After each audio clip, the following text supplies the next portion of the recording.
The anime begins with Usato, who is a loser high schooler with nothing going on in his life, bad grades, no friends, no girls. He wishes he was in a fantasy world to cure his boredom of being an ordinary loser, but one day someone steals his umbrella and he decides to wait for the rain to pass because princesses cannot get wet. Suddenly, the student council president Susan arrives and warns him the school is about to close. Usato takes it as a clue to get his ugly face out of her sight, but Vice President Kazuki appears the typical perfect dude and claims that he will let Usato have his spare. They ask if he wants to walk home with them and he cannot believe he gets the chance to walk with the cool kids. As they walk, Usato tries to give his best shot and asks if there are couples. The two explain those are just rumors because they spend tons of time together in the student council. Susan asks if Usato has some plans for the future, but he plans to stay in his mom's basement. Susan then reveals that she doesn't have any plans either because she accomplishes all her goals pretty fast. She reveals that for that reason, she feels isolated and doesn't think she belongs to this world. Suddenly, Susan and Kazuki stop.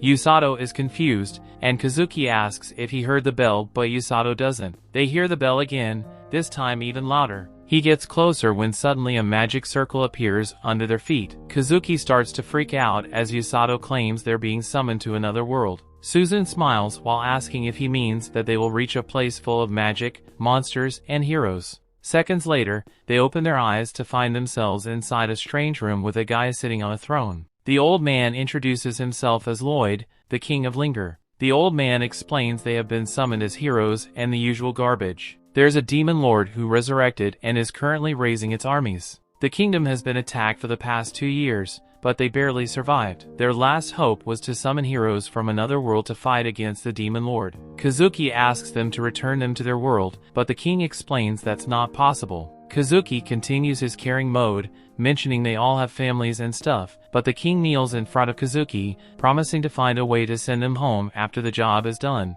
The mage Welsi reveals that the summoning spell seeks people who have the potential to become heroes. In short, everyone with that potential will hear a bell ringing. Susan and Kazuki understand that condition, but realize that Usato got here by accident. They then go into Welsi's room to check their magical aptitude. Susan happily touches a crystal ball and a yellow glow appears. Welsi explains that this means that she can use thunder magic. Kazuki then touches the crystal ball and it turns white. Welsi explains he has a light attribute, which is the strongest attribute because it counters the demon lord. Usato decides to try it too, but there's a flash of green. Susan and Kazuki think that's a beautiful and calming color, but Welsi freaks out. She grabs Usato's hand and runs back into the throne room. There she tells the king about Kazuki and Susan's huge potential, but there is a problem: Usato. The king laughs, but gets shocked when he learns the crystal turned green. The king tells Welsi to shut up, making Usato think his attribute is bad. The king starts to plot, mentioning they must take Usato as far away from the castle as possible. Then King tells his guards to make preparations, and Usato asks if he's dangerous and if there is someone else with his attribute. The king freaks out as he replies yes, but that person is bad news. Suddenly, a woman walks into the throne room, scaring everyone. This is the person the king was talking about. She asks the king how the summoning ritual went and if the heroes are already there. The king tries to play it cool, but she notices Usato and asks who he is. The king explains he was summoned by mistake along with the heroes. He calls Usato an average pleb, but she clearly notices the king is sweating. She asks for his name and introduces herself as Rose, the captain of the rescue team. Welsi intervenes, mentioning the heroes are waiting by the crystal ball, and tells her she will take Rose there. Rose accepts that and prepares to leave. The king feels relieved everything went well, but Usato wants to know what his magic attribute means. He stupidly asks what a green light means. Upon hearing those words, Rose stops. Everyone inside the room starts to freak out. Rose turns back and asks if he just said green. Usato confirms and she tells the king that she will be taking Usato with her. The king freaks out and Welsi casts a spell, creating a bubble around Usato and forcing him out of the castle, yet Rose dashes outside with her insane speed. Welsi bubble gets out of the window and tries to take him as far as possible outside the kingdom. However, Rose's speed and power enable her to catch up with him. She then punches the bubble, breaking it. Usato thinks he's done for, yet Rose manages to reach and catch him. She tells the king that she will turn Usato into a proper healer and walks away. Minutes later, Wellesley explains to Susan and Kazuki that Usato was taken. They're worried he might be in danger, but Wellesley explains that's not the case because he was taken to the rescue squad. She reveals that Usato's attribute is healing magic. Healers are rare in this world and Rose is one of them. Wellesley continues to explain that Rose will teach Usato everything she knows,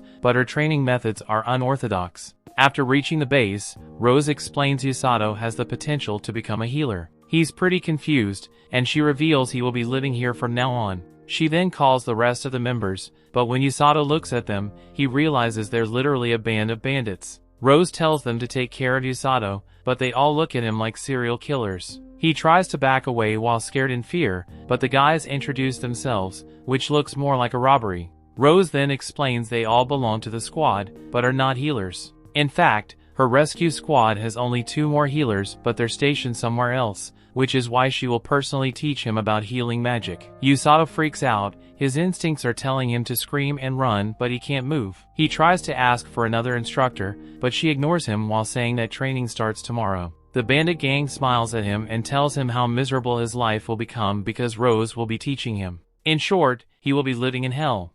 The next day Usato meets Kazuki and Susan, who are relieved that he's alright. He apologizes for worrying them but remembers that Rose exists and that she will train him starting today. The two are surprised about this supposed hellish training and asked if he's prepared. Usato confirms, mentioning he has nothing else to do because he wants to be able to help them someday. Rose suddenly steps outside and asks if the heroes are gone. Usato gets scared to return to reality and doesn't reply. Rose then explains he's not in prison and he can meet his friends when he wants, as long as he is in training. Usato thanks her and she gives him a diary to write down his training program experiences or whatever he wants. His fast day of training was opposite of hell. In short, his first task was to concentrate and relax. He feels something on his chest and Rose explains that's magic and she will teach him how to project it out of his body. After finishing that training, Rose orders him to read a book. Using the images, Rose explains their current location and where the demons live. Since they're close to each other, Linger is the demon's first target. She tells him to read the book as he will learn about the world,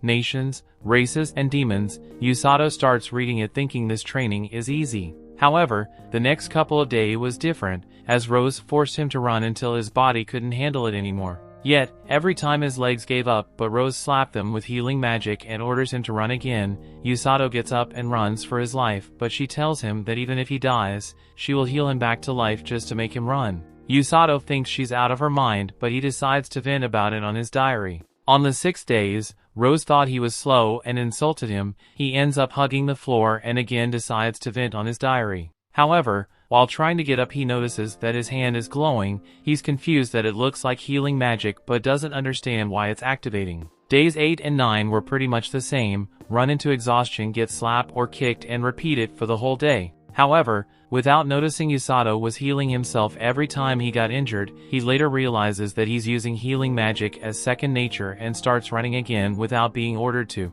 Yet, things change on the 10th day. Since he now knows how to use magic, he can now run without getting tired. However, he still had doubts if he could help Kazuki or Susan, as he could only run, but Rose added 1,000 push-ups to his training program.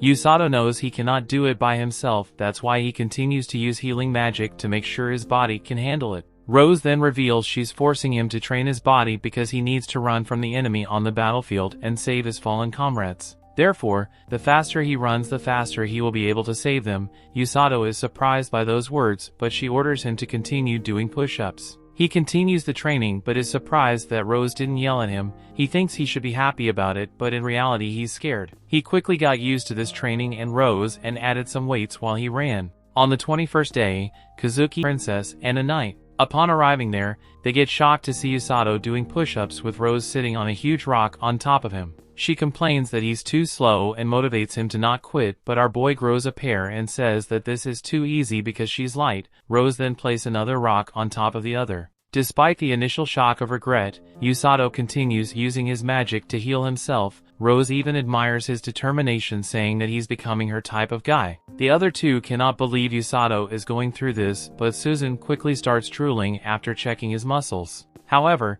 the knight gets angry and grabs Rose's collar, asking why she's trying to destroy Usato. Rose grabs his hand and she tells him that she will use her methods to make Usato become her right-hand man. She claims that Usato is a catch because he hates losing, but what she loves the most is that he doesn't give up. Rose then orders him to take a break and have lunch. While resting under a tree, Usato finds out that the guy is the kingdom's strongest knight. His name's Siglis. He is the one who's teaching Kazuki and Susan how to use the sword. Usato finds it impressive. Kazuki then asks if Usato's training has always been as bad as just now. Usato simply replies that today was pretty easy. Susan decides to check out our boy's muscles. Despite him being shy about it, she's all into his huge abs. Even the princess cannot contain her curiosity. Kazuki then continues explaining that he felt like Usato was having a hard time. Usato confirms that he wanted to run in the beginning, but he's fine now because he enjoys training and life here. Susan is impressed that he already found a place to belong. He shows his healing magic and explains he also wants to help them. Susan uses this chance to flirt, telling him to save her when she needs it. Yet, Usato simply tells her it's too late to act like a normal girl. She gets mad, but even the princess agrees with him. The next day, Rose gives him a bag and tells him they will head outside. The bandit-looking guys get worried as they realize it's finally time. Usato gets confused, but after some hours they reach a cliff. Rose reveals that ahead of him there's a forest called the Darkness of Linger. She then gives him her orders. He can only come home after killing a grand grizzly. Usato tries to refuse it because that's one of the strongest monster, plus he doesn't know how to fight because she only taught him how to run. Yet, Rose gets annoyed and throws him into the forest.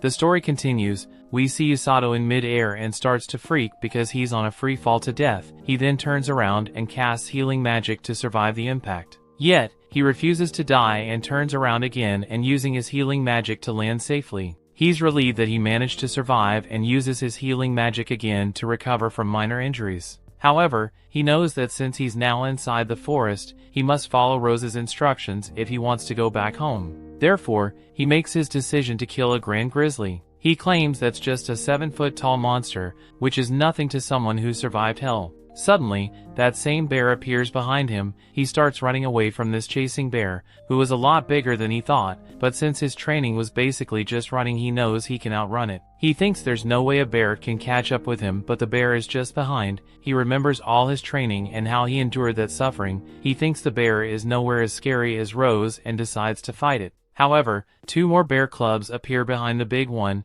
Time to hit the hills and outrun all those bears. While complaining, he suddenly hears a waterfall nearby and decides to jump inside it. Luckily, he manages to escape those bears and survives. He swims to shore and dries up his clothes. He checks his backpack and sees he only has some rations, a canteen, and a knife. He complains about not having anything to start a fire and calls her a demon. He bites the harder than a brick bread and thinks his mission is impossible, but his situation becomes worse when he hears some wolves. He decides to figure out what he will be doing the next day. He marks day on a tree and falls asleep. He's now prepared for the mission and decides to explore the forest. He keeps marking trees to avoid getting lost and thinks that he should know his enemy first. He's trying to find the grand grizzly's den and walks through the whole forest. He finally gets some clues when he sees some claw marks on a tree. He thinks that's the grand grizzly's claws and it could be nearby. He then suddenly hears some noise from the bushes and pulls out his knife. Turns out it's just a rabbit. He gets confused thinking it could be a monster, but the rabbit moves forward and collapses. He notices an injury and asks if the rabbit is injured. Usato is surprised because the rabbit shakes his head up and down as if he understood him. He then decides to use his healing magic to cure the rabbit and pats him. He hides behind a tree after telling the rabbit to be careful. However, it seems like the rabbit is following him. He tells the rabbit to go away because it will be dangerous, but the rabbit refuses to. Usato keeps walking away, but the rabbit keeps chasing him. Since the rabbit refuses to stop, Usato asks if he knows where the grand grizzly is. The rabbit starts walking to the side and looks back at him. Usato understands this must mean to follow the rabbit. The rabbit then leads him through the forest, taking Usato to the grand grizzly's den. Usato decides to observe the bear's behavior without being spotted. According to the book, he read grand grizzlies live in groups, which seems to be the case. The rabbit then acts all cute asking for a pat. Another day has passed and Usato is unsure if he should fill his canteen with untreated water. However, he doesn't have time to think about it. Suddenly, the rabbit appears and jumps onto his shoulder, surprising Usato. He thought the rabbit went away, but he returned. He thinks this is a strange rabbit and tells him they will observe the bears again. There's no change in behavior. The big one is sleeping again, but the blue ones are starting to look cute. Usato also thinks the rabbit is cute and this mission somehow is letting him have some fun. However, on the 4th day, Usato feels some stomach aches. He regrets drinking the river water, especially because healing magic doesn't make it better. He compares it to being poisoned and thinks there must be a way to cure it. The rabbit appears once again, asking for some paths, and Usato forgets for a moment about his pain. He only recovers on the 5th day and the rabbit takes him to a small pond. Usato understands this water is safer to drink and notices how it looks cleaner than the river. He gives it a try and says that it even tastes better. The rabbit, however, seems to be scared. Usato wants to know what's wrong, but the rabbit simply starts climbing a tree. Usato is confused and also climbs the tree. He notices the rabbit looking at an empty place. He thinks the rabbit senses a monster approaching, but that's strange because the rabbit wasn't afraid when he saw the grand grizzly. He notices the rabbit shaking in fear, but he then hears some noise. He looks carefully and sees a huge white snake. The rabbit starts to shiver and Usato wonders what kind of monster that snake is. He never saw that monster in his book. The snake is slithering away and Usato can feel that this is a monster way stronger than a grand grizzly. He feels an intense bloodlust coming from it and promises to never get near it. For the next few days, Usato was still feeling uneasy, but he kept watching the bears. He thinks their behavior has never changed and for some reason he feels calm when looking at them. However, he knows that if he doesn't kill the grand grizzly he cannot go home, and with that thought, he decides that tomorrow is the day he must do it. Yet, the next day is filled with rain and the rabbit trying to convince Usato to not go. Usato says that he must do it, but the rabbit keeps trying to pull his leg. Since the weather is an average day, he decides to wait until the rain stops. After some hours, the rain finally stops and Usato grows a pear, promising to make mincemeat out of the grand grizzly. The rabbit jumps onto his shoulder, but there's no way Usato will be stopped from heading back home. The rabbit feels sad but still lets him go. After reaching the bear den, Usato prepares his knife while the rabbit jumps out of his shoulder. Usato then walks into the nest, but he strangely sees 2 of the 3 bears are dead. He wonders what happened and thinks that Rose will kill him because something killed the grand grizzly before him. He looks closely and notices some bite marks. He realizes the one who did it was that huge snake. However, the snake didn't eat them, which means she did it for fun. Usato then hears some noise coming from some rocks and gets startled. Upon looking closely, he sees the small bear coming out. The little bear tries to wake up its mother to no avail. Upon seeing that, Usato thinks about how he hates about losing. He never wanted to admit defeat to Rose, but his prey was now gone and his resolve resulted in nothing. The little bear starts crying after realizing he won't play with his mother again, and Usato thinks that he hates to see this stuff the most. He makes up his mind and walks away while promising the small bear that he will take revenge for him. The small bear watches him go, sniffs the floor, and goes in another direction. Meanwhile, Kazuki and Susan come to visit Usato when they are told that he's been training in the forest for the past 10 days. Kazuki thinks that's a bit too long, but the big guy reveals they cannot go against her orders. While walking away, Susan tells Kazuki that he seems fired up when it comes to Usato. He asks if she isn't worried, but she replies that despite her worries, they should trust Usato and Rose. Back in the forest, Usato is making a spear out of a stick and gets his needed calories. After some stretches he makes up his mind and asks the rabbit to take him to the snake. The rabbit is worried, but he tells it to just take him to the snake and leave. The rabbit starts walking and Usato follows. After a long walk they manage to find the snake, but Usato sees the little bear trying to fight the snake. Upon looking the snake in the eyes, Usato thinks he's scared, but not as scary as Rose. He charges forward, surprising the little bear. He tries to throw his level 30 spear, but the snake tries to eat his head. He manages to avoid it and stabs its eye. The snake uses its tail to push him against a tree, but he uses his heel to recover and get up. He then pulls out his knife and the snake attacks him. Usato knows he must use the blind spot, which is the next eye, to attack the snake. He dodges the attack and uses his speed to run toward the snake while it recovers. However, the snake uses its tail to attack him. He dodges it, but the smoke cloud allows the snake to bite his arm. He shouts in pain, realizing the snake was biting him. He uses his heel to recover from the pain and uses the bitten arm to stab the knife from inside its mouth. The snake gives up and sets him free. However, Usato starts to feel its poison. He thinks it's not fair, but he knows a way to heal himself from his experience with the river water.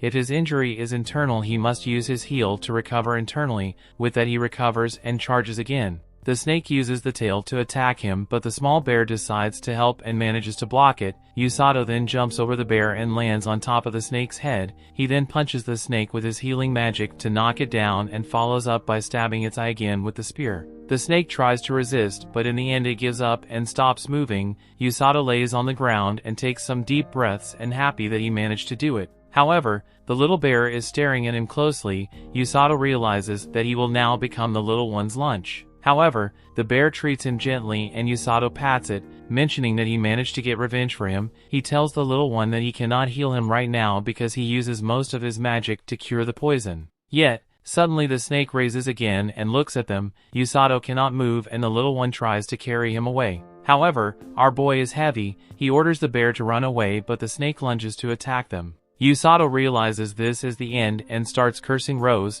He blames everything on her and calls her an ogre. Suddenly, Rose appears from the air and kicks the snake down. She starts cursing the snake, saying that it should have died when Usato was fighting. Both Usato and the little one are shocked. Usato asks what she's doing here and she reveals the rabbit called her. Usato is confused, but she explains that the rabbit is her pet Kukuru, who she told to watch over Usato. Usato doesn't believe it because the rabbit was injured when they met each other. Rose then reveals it was all a scam to gain his trust. Rose then explains she was always nearby just in case, but she didn't expect the snake to appear in the forest. Usato asks what this is and she explains it's a monster modified by the Demon Lord's army. In fact, Siggles wasn't able to defeat the snake in the last Demon Lord's invasion. She doesn't know how the snake managed to beat the Grand Grizzly, especially because the kingdom's elite force can't do it. Usato thinks she's a monster because she told him to do that. Rose reveals she never expected him to win that fight, she just wanted him to get experience. However, things got interesting and she wanted to see what he would do.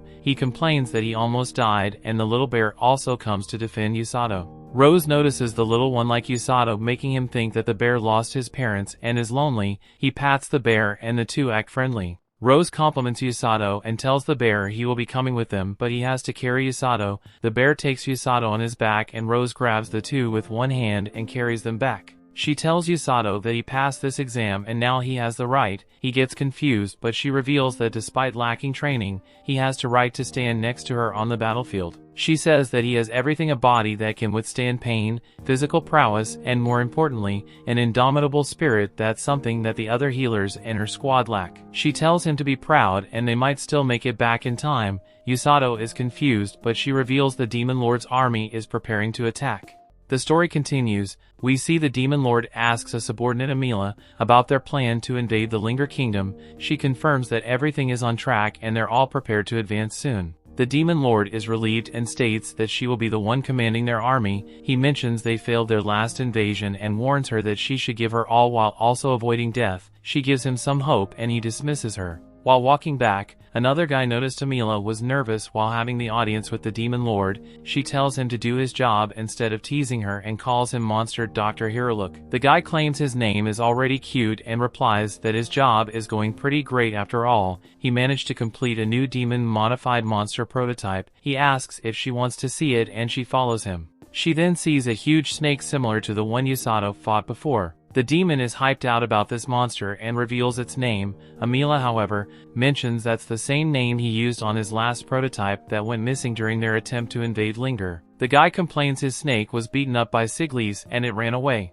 However, this new monster is way stronger. Still, Amila couldn't care less because she knows there's someone in Linger who's stronger than Siglis. The guy gets curious and asks if she's talking about the kidnappers. She confirms, mentioning they never fight, but they're still on the battlefield carrying the wounded back to the rear at some insane speed. The guy thinks they minimize casualties, but Amila explains the kidnapper's boss is a healer who not only has insane healing skills but is also an excellent fighter. That person is Rose, the strongest person in Linger. Amila deeply hates Rose because Rose fought her master. Yet, the guy didn't stay alive to tell what happened. This monster tells her to calm down because she cannot fight during their invasion because she must command the army. Yet, Amila walks away, mentioning she will leave the fight to their immortal dark magic user named Black Knight. Back to Usato, he's happy because he missed his bed to the point where he also enjoys Tong snores, yet he must wake up and do his stuff. He gives some fruits to the little bear for breakfast and notices Rose's rabbit nearby. However, Usato tells him that he cannot forgive him for taking advantage of his innocence. The rabbit acts cute and Usato almost falls for it.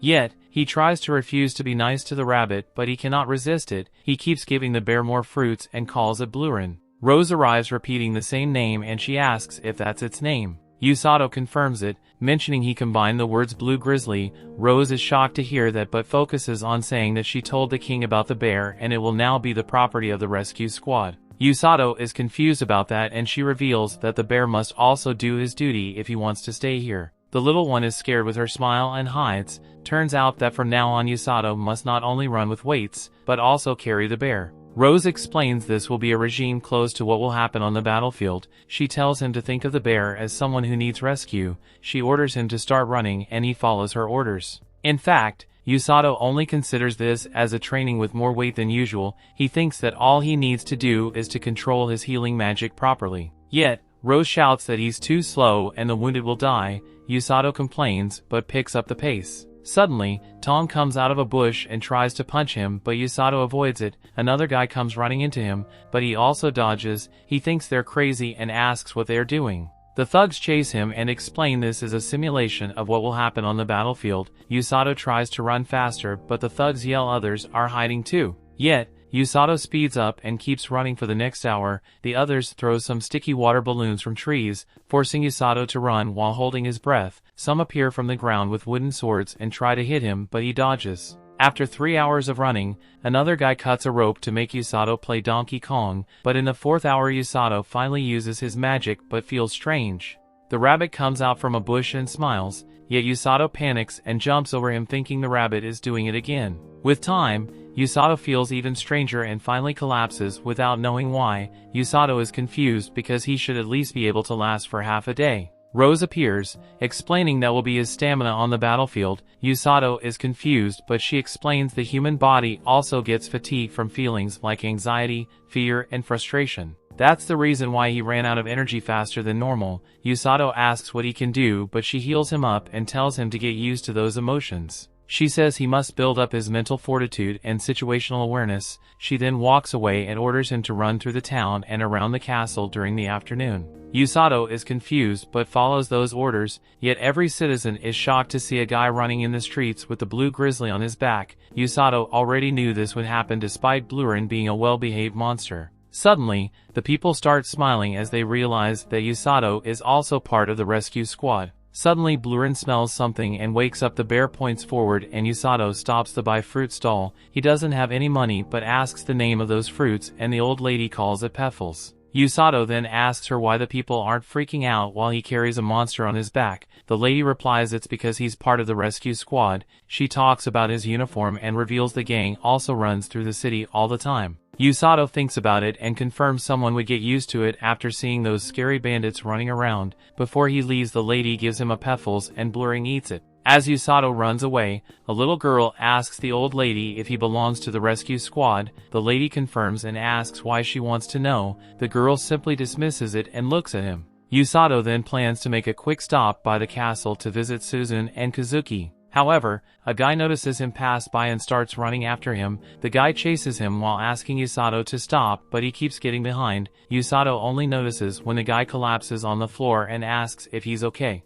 Usato heals the guy and asks what he wants. The guy reveals he wanted to say hi because he also is part of the rescue squad. Usato is confused, but the guy introduces himself as Orga Fleur, one of the other two healers. After hearing the whole story, Fleur is impressed to know that Usato was summoned by mistake along with the heroes. Usato claims he almost forgot about it because he's been training hard every day. Fleur thinks Usato is amazing for being able to keep up with Rose's training because he and his sister couldn't. Usato asks if she's the other healer. Fleur confirms, mentioning she's 5 years younger and they run a clinic in the castle town to heal people with magic. Yet, Usato is confused about why Fleur collapsed just now. Fleur explains he's not good at using healing magic on himself, he can only do it to heal others. Usato is surprised there are other types of healers and Fleur confirms, mentioning they're all part of the rescue squad, therefore when it's needed they help their captain and heal everyone. Upon hearing those words, Usato remembers when Rose told him that he would go to the front lines and heal the injured by her side. He gets worried and asks Fleur what their roles on the battlefield are. Fleur replies the bandits retrieve the injured from the front lines,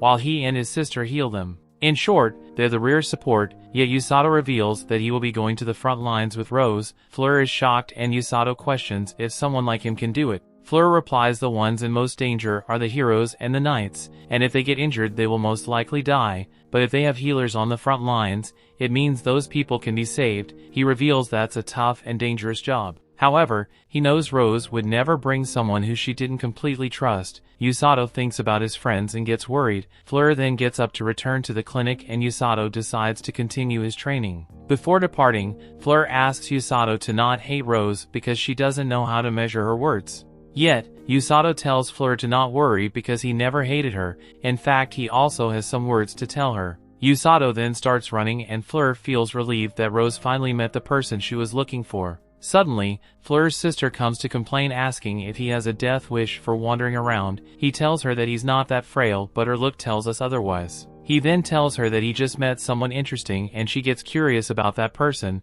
yet Fleur replies she will eventually meet and like him. Meanwhile, Usato reaches the castle and asks for permission to enter with the bear. The guard allows him, confusing Usato, who asks how he can bring a monster to the castle. The guy replies that Rose has signed it off, so he should go ahead. Upon reaching the training grounds, Usato watches Susan practicing against 3 soldiers. She gets distracted when she sees it and asks about the bear. They take a break and Usato tells her everything about surviving in the forest filled with monsters. Yet she's way more excited to pet Blurin. Usato tells her to go ahead, but Blurin slaps her hand away, refusing her pat. Usato apologizes, saying Blurin is shy, but she is even more excited. She asks Blurin to become her friend, but he bites her hand when she tries to pat him. Usato says this could mean Blur and thinks she's a bad person, but he then bites his hand too. She teases him, but they eventually let it go. Usato then notices the injuries on her hand and she claims it's because she's training seriously. He then holds her hand and heals it, surprising her with his amazing skill.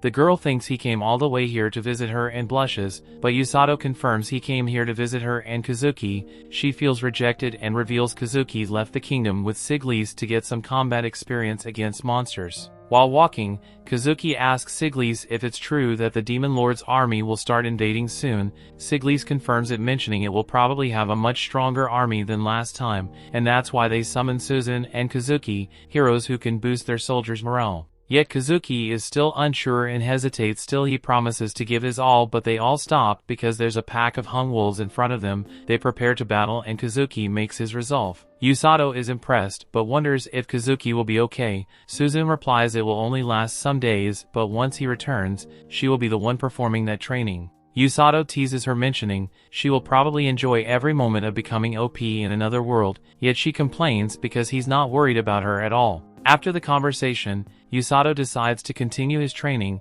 He thinks about the other two doing their best for the incoming battle and that they're going to fight. And if they do it, he also wants to somehow help and not be the one staying behind to be protected. He thinks that in his previous world, he only wished to do the things he couldn't. However, this is not who he is anymore. After returning home and putting Blurin to sleep, then Usato meets Rose. She asks if his body has already gotten used to the training and he answers he got a bit used to it, yet he wants to train more. Upon hearing those words, Rose tells him to continue and walks away. Usato stops her to ask about her words to steel himself. He explains that he freaked up after almost dying to the snake and then heard about the incoming invasion. He initially thought he didn't want to be a part of this, yet today he changed his mind. He won't fight or kill enemies, however he will do anything to save everyone because he's a member of the rescue squad. Rose smiles for the first time and bumps her fist into his chest, telling him to have pride in saving people and the values of their squad. Upon hearing those words, Usato smiles and calls her captain. However,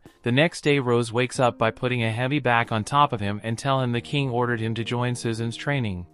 The story continues. We see Usato asks Rose why he must join Susan's training because Kazuki went with Siglise. Rose explains he was supposed to join Kazuki's training as well. However, she refused because he had just returned from the forest. The king later sent another request to which she couldn't refuse again. She tries to calm him down by mentioning he's only going to act as a healer. If needed, she advises him to simply play his part for the next 3 days and return home. They finally arrive at the meeting point and Susan is happy that Usato will be joining her. She thinks he only brought Blurin with him to help them bond with each other. Yet, Usato explains he only brought Blurin because he hates everyone else. She starts complaining about his lack of empathy and never playing along with her random BS. She then introduces the rest of her group, Oruku the Knight and Korin the Mage. Before leaving, Rose tells Susan to not be reckless because Usato can only heal wounds and cure poison. If someone dies, they will stay dead. Susan takes the advice to heart and Rose thinks she will be fine since she was trained by Siglise.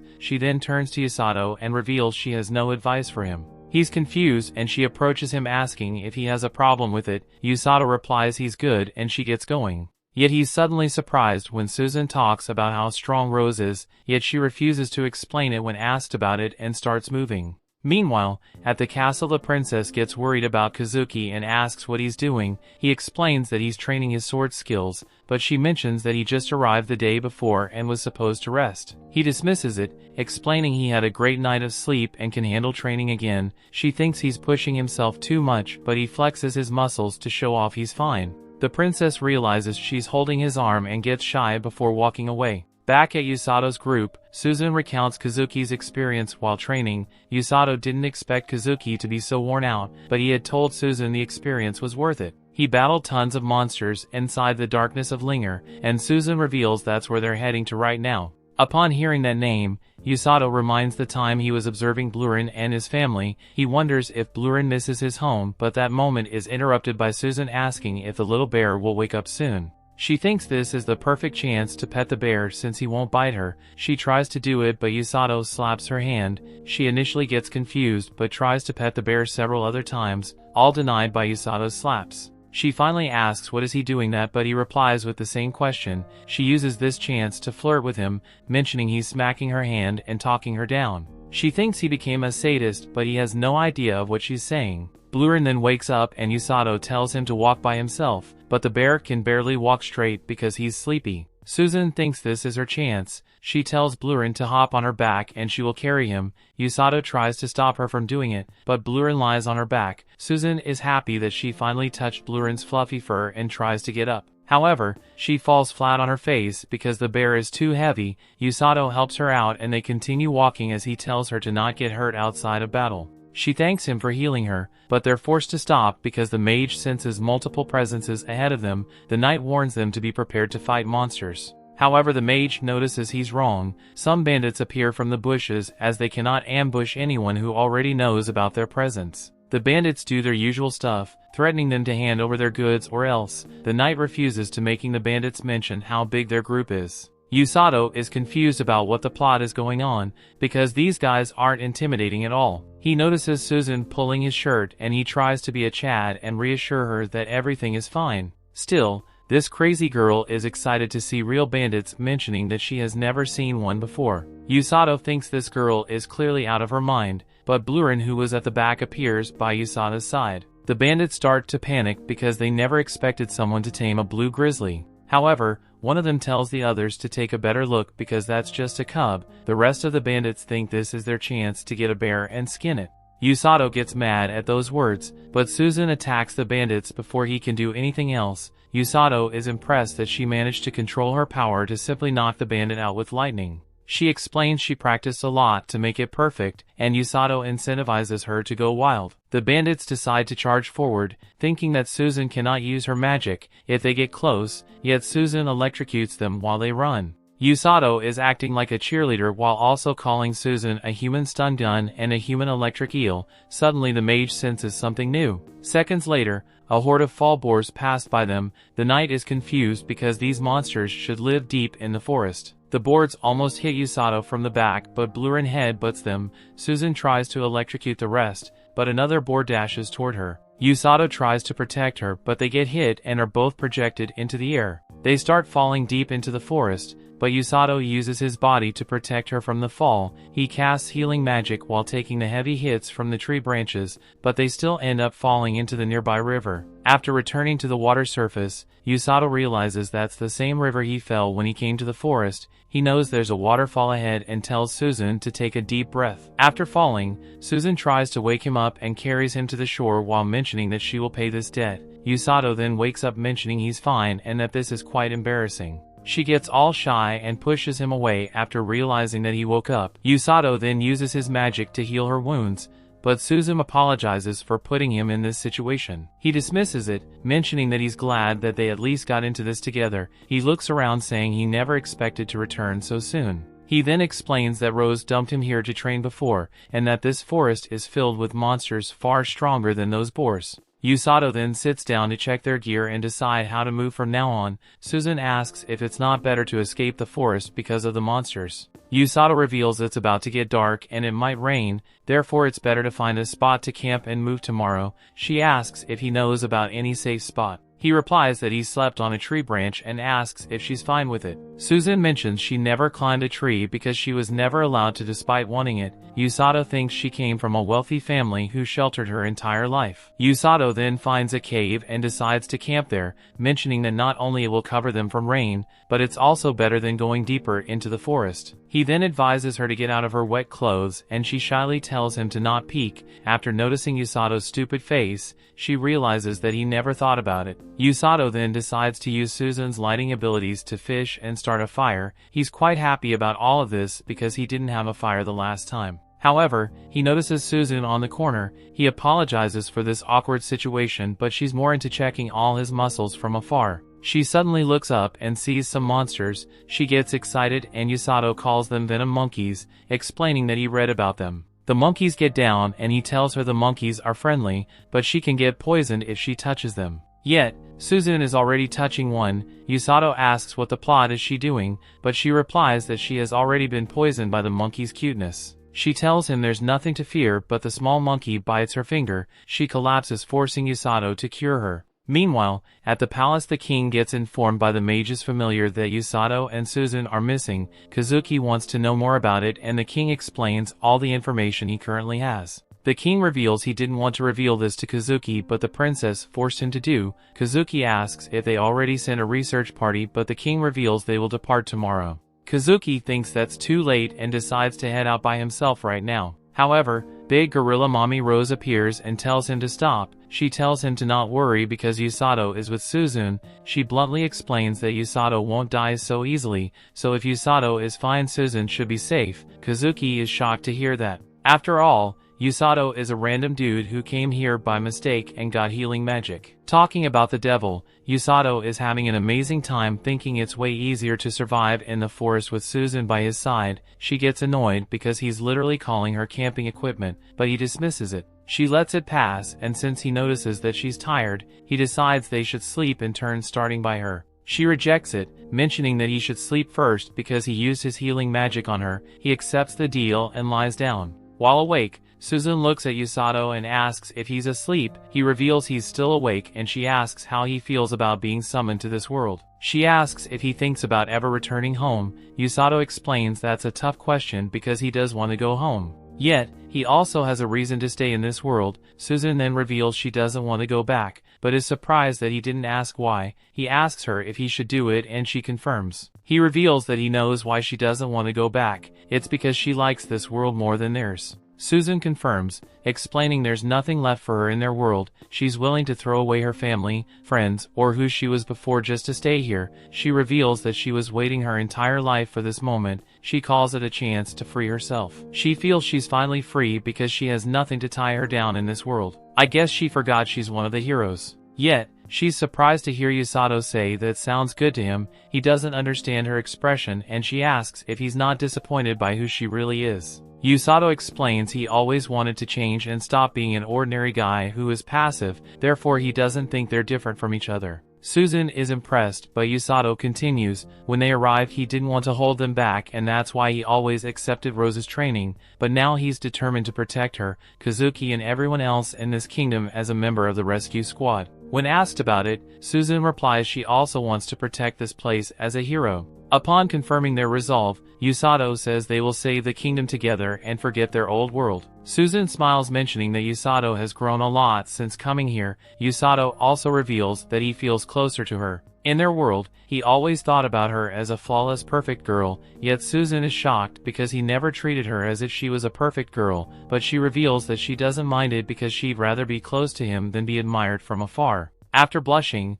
Usato decides to hide his face by going to sleep. The next day, they walk through the forest and Usato tells her to be careful. They hear some noise and prepare for a fight, but turns out to be Blurin, who quickly jumps on top of Usato. The night dude appears out of breath and collapses. After recovering, he explains they've been searching for them, but Blurin suddenly started to run away. They followed him thinking the bear would lead to them, and here they are. Susan tells Blurin he did a good job, but the bear is smelling something and walks in a certain direction. He stops at a place and Susan asks where they are. Usato explains this was Blurin's home before his parents were killed by a giant snake. Usato feels sad for the little bear, but Blurin comes to him, making them confused. Usato thinks Blurin wants to go and Susan is impressed. The bear already made his decision. She explains that Blurin knows that he belongs by Usato's side. Blurin starts walking away and Susan tells Usato it's time to return home. The story continues. We see after returning, the king welcomes Usato and Susan back. Susan apologizes for worrying him, but he claims he's the one who must apologize for putting Usato into this. Usato dismisses it and confuses the king by mentioning that he's already used to these types of situations. Our boy quickly realizes he made a mistake and looks at Rose. He tries to explain himself and lies by saying that he used to explore the woods in their previous world. The king believes it and decides to ask about his training with the rescue squad. Usato looks at Rose again, thinking that's hard to answer, yet he claims that it's way too easy. The king is happy to hear it, but Rose smirks at Usato. He starts to panic and realizes that's what she wants him to answer. He realizes that his mind has been pressured by Rose and feels frustrated. Yet the king announces that Susan's training will be modified and asks her to rest for the day. The two are dismissed, but Rose and Siglis are asked to stay behind. Usato is confused, but he's forced to leave. Susan asks if something is wrong and he replies that he's wondering about the subject they're talking about because the minister seemed worried. Susan confirms and Usato worries that he might get fired. She laughs it out and suddenly stops after hearing Kazuki's voice. Kazuki immediately complains about Usato being too casual after being attacked by monsters and going missing. Usato apologizes, and the princess explains that Kazuki wanted to look for them. Susan calls him reckless, but Usato mentions she's the same after being bitten by a poisonous monkey. Kazuki is confused and Usato tries to explain, but Susan stops him. They head outside and Kazuki reveals Rose's claims that there was no need to worry because Usato was with Susan. He mentions those words calmed him down, but Usato knows that Rose was thinking that he was having it on easy mode when compared to training. Kazuki is impressed because Rose completely trusts Usato, yet Usato thinks that Kazuki is just a pure and innocent guy. He places his hand on his shoulder, asking him to never change. After all, only he and Susan need to be corrupted. Kazuki doesn't understand it but accepts the deal. Susan, however, starts to complain because he just called her tainted. Later, Usato and Susan leave and the princess mentions how close they look together. Kazuki confirms, mentioning they're getting pretty close lately. Yet the princess corrects him, mentioning they're close to him. She mentions how he was enjoying himself while hanging with them. Kazuki dismisses it by mentioning they were friends before. The princess gets worried and asks if she can also be Kazuki's friend. She mentions that Susan treats her informally, but Kazuki never calls her by her name. Upon noticing his surprised reaction, the princess apologizes and tells him to not force himself. Kazuki then grows a pair and promises to call her Celia from now on. Meanwhile, in the throne room, the king reveals he interrogated the bandits who attacked Usato's group. In short, the bandits were crossing the plains and noticed fewer monsters than usual, and that's when they were attacked by a herd of fall boars in the forest. The king thinks the monsters must be fleeing the plains for the forest, and that can only mean the monsters are running away from something that is coming towards the kingdom. Siglis thinks it's the Demon Lord's army and the king confirms it. Siglis then mentions the Demon Lord underestimated them in their previous battle, but the same won't happen again. He believes the Demon Lord will use everything available to capture their kingdom.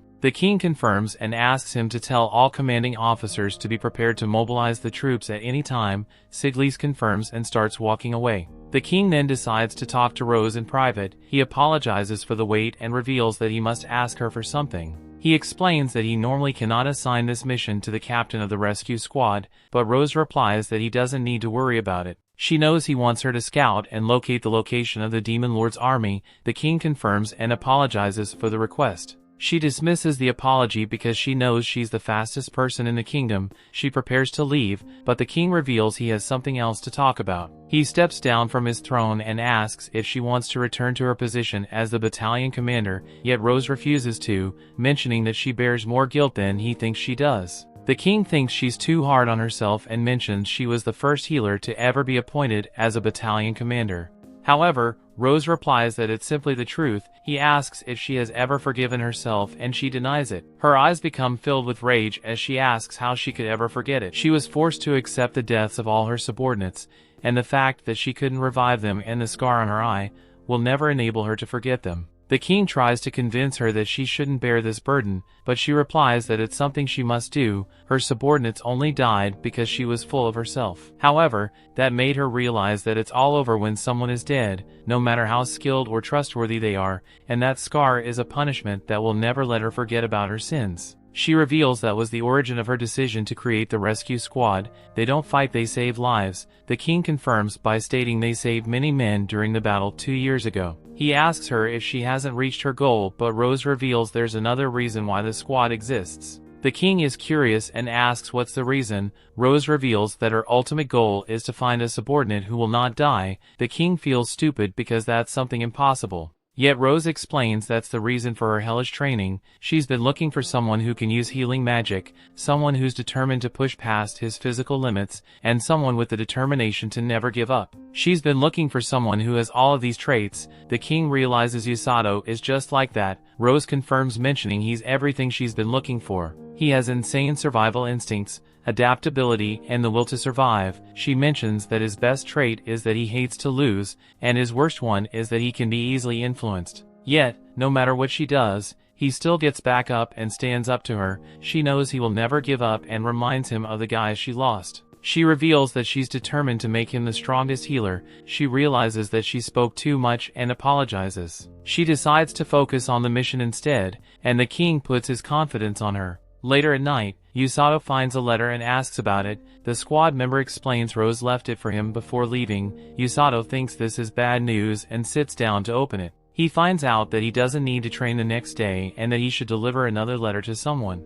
Usato then asks where Rose went, but nobody knows. She simply told them that she was going out and wouldn't return for dinner. Elsewhere, the Demon Lord's army is trying to make a bridge to cross the river. The Black Knight sighs, making the commander question what's wrong. The Black Knight thinks it's quite annoying to see the commander's excitement about all of this. The commander gets angry, complaining that this isn't the way to talk to his superior, but the Black Knight bluntly apologizes, mentioning they're literally the same rank. The commander mentions she doesn't care because she's the one in charge and the Black Knight should follow orders. The Black Knight apologizes and walks away, asking to be informed when the bridge is completed. For Eyes Weirdo mentions how the commander is struggling, but tells him to do something. He tells her that he's giving moral support and that the bridge construction is going fine. The commander confirms it and mentions that in a few hours they will start their invasion. Yet suddenly someone mentions there is someone on the other side of the river. She thinks it's just a scout and couldn't care less because it will be too late to return to the kingdom and inform what's going on.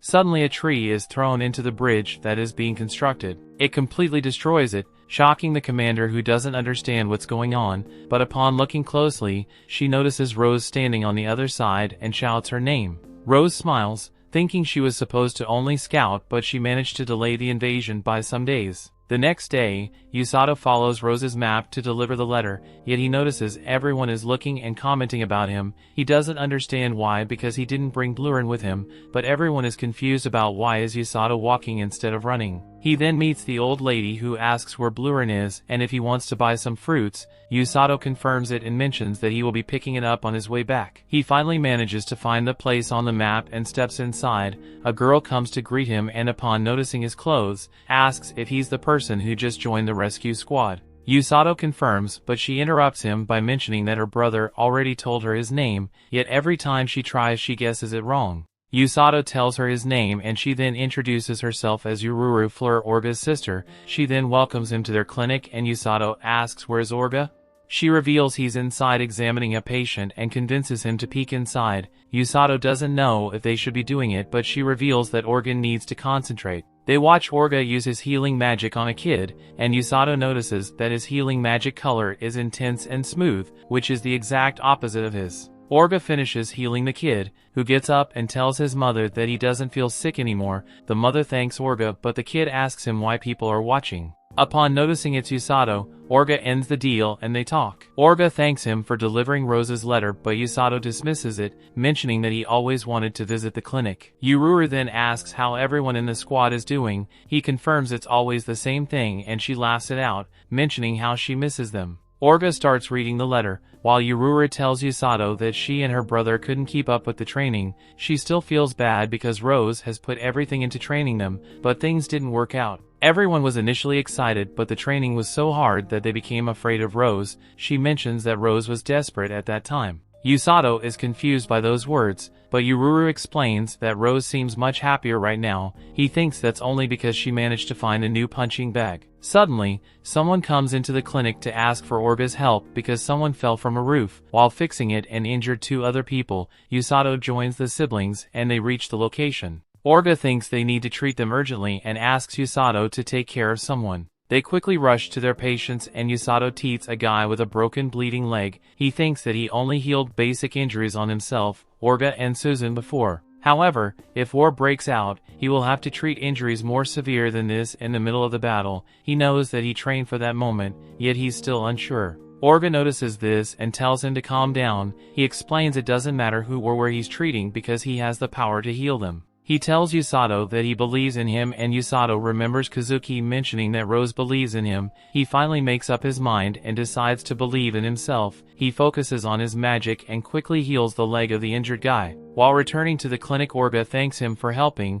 but Usato is unsure if he did a good job. Ururu confirms it, mentioning the patient was surprised to not feel more pain. Orga uses this chance to ask Usato to drop by the clinic when he has time and help them. Usato takes the offer and decides to leave. While saying goodbye, Ururu mentions that Orga looked cool while advising Usato. He then reveals that Rose's letter is a summoning for them to join the war against the Demon Lord's army. He then explains that Usato doesn't have any real experience and can only rely on his abilities. Ururu realizes the war is about to start and feels sad. Meanwhile, Usato manages to get the fruit from the old lady when he's suddenly stopped by a girl with fox ears. He's confused and asks if she's lost. She replies that he's the only one who can see it and the only person who can change the future. He notices the girl's eyes changing colors and starts watching images of the war. In those images, the Demon Lord's army is winning. He then sees Susan and Kazuki losing their lives to the Black Knight. Usato returns to reality completely shocked,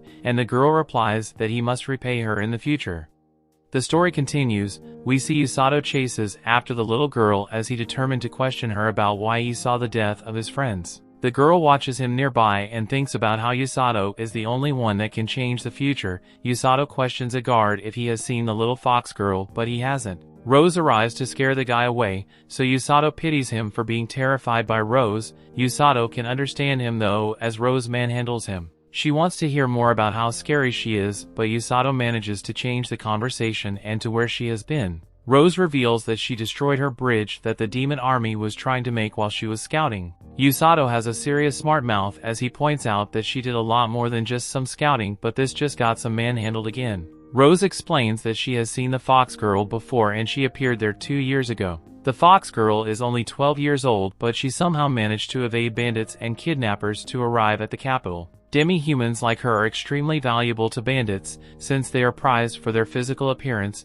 More importantly, some even have an aptitude for rare magic. Usato wonders if this rare magic is able to show people visions of the future that they hope never happen. Rose reveals that there are rumors of beast men who can use magic called precognition. They are extremely rare, and even if they existed they would be well guarded back in the beast lands. Rose probes further about why he wants to know, but Usato pretends that he was just wondering about the beast people since he read about them in a book. That night, the king thanks Rose for buying them some time, but she points out that the demon army will likely be building another bridge soon. It will only take a couple of days to finish, so the king decides to inform the soldiers and citizens about the invasion. He will do it tomorrow, but he wants to speak with Susan and Kazuki before the night is over. On their way to see the king, Kazuki and Susan run into Celia. Kazuki has a pretty awkward interaction with her, and after exchanging pleasantries, they part ways. Suzanne wonders what happened between them, but Kazuki says it was nothing. Elsewhere, Usato finds that he can't fall asleep. He can't stop thinking about the vision and how if it is the future,